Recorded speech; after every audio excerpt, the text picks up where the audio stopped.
ओम शांति। खुशनसीबी की इस सब राह में आज हम देखेंगे कि किस तरह से जो है वृत्ति से वाइब्रेशन और वाइब्रेशन से वायुमंडल होता है। आज हम इसे एक उदाहरण के द्वारा समझेंगे। एक बार एक राज्य के राजा ने अपने मंत्री को बुलाकर और कहा कि अपना राजमहल कितना खुशहाल है, मैं कितनी अच्छी अच्छी योजनाएं बनाता हूँ, तुम उसे क्रियान्वित करते हो और सारा राज परिवार और सारी प्रजा कितनी खुशहाल है। लेकिन फिर थोड़ा देर रुकने के बाद राजा कहता है, लेकिन अब मुझे लगता है कि अब अपन को जनता पर टैक्स लगानी चाहिए, टैक्स वसूलनी चाहिए। तो मंत्री कहता है कि आप इस तरह की बात ना करें, क्योंकि ये बात जनता तक पहुंचती है। तो राजा ने कहा, ये कैसे हो सकता है? मैं जब कोई आदेश पारित करता हूँ तो तुम उसे जनता के बीच में जाकर सुनाते हो, और जब जनता उसे सुनती है तब जा कर के जो है उनको पता चलता है कि राजा ने क्या आदेश दिया। मंत्री चुप हो गए। कुछ समय गुजरा और राजा अपने मंत्री के साथ में शिकार के लिए जाने लगे। और कुछ दूर यात्रा करने के बाद में उन्होंने देखा कि एक सामने से व्यक्ति आ रहा था। राजा ने कहा, ये कौन है? तो मंत्री ने जवाब दिया कि ये दूध वाला है, जो अपने गांव से दूध लेकर और दूसरे गांव में दूध बेचने जाता है। तो राजा ने कहा कि कहीं ये दूध में पानी तो नहीं मिलाता होगा। तो ऐसा कहकर और राजा ये आगे चलने लगे।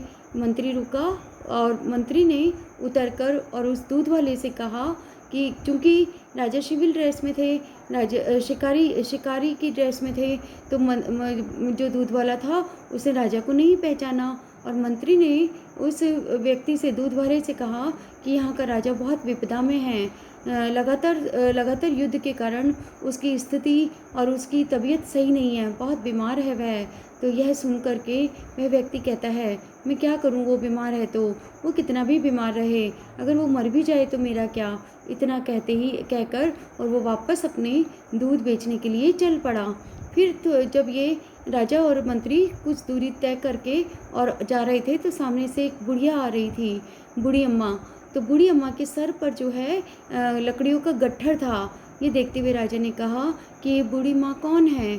तो मंत्री ने जवाब दिया कि ये बूढ़ी माँ जंगल से लकड़ी लाकर और बेचती है ताकि परिवार का खर्चा चल सके। तो राजा ने कहा, लगता है ये बहुत गरीब है, ऐसे करो कि इसको राजमहल में बुलाओ ताकि हम इसकी सहायता कर सकें। तो उस राजा के इतना कहते ही मंत्री घोड़े से उतरा और बुढ़िया माँ के पास जाकर और उससे कहा कि यहाँ का राजा जो है वो बहुत बीमार है, लगातार युद्ध के कारण परेशानी और आर्थिक संकट में भी है। तो यह सुनते ही जो बुढ़िया अम्मा के सिर से लकड़ियों का गट्ठर नीचे निकल गया। आकाश की तरफ देखकर प्रार्थना करने लगी, हे भगवान, हमारे राजा की रक्षा करो, कितना अच्छा राजा है, कितना दयालु है, कितना कृपालु है, आप उसकी रक्षा करें। ऐसे करके वो प्रार्थना करने लगी और मंत्री राजा को देखकर मुस्कुराने लगे और दोनों अपने सफ़र में फिर आगे बढ़ने लगे। तो आपने देखा कि इस कहानी में लर्निंग मिलती है कि जैसी वृत्ति राजा ने रखी वैसे ही वृत्ति सूक्ष्म है, वृत्ति बीज है और वृत्ति शक्तिशाली है।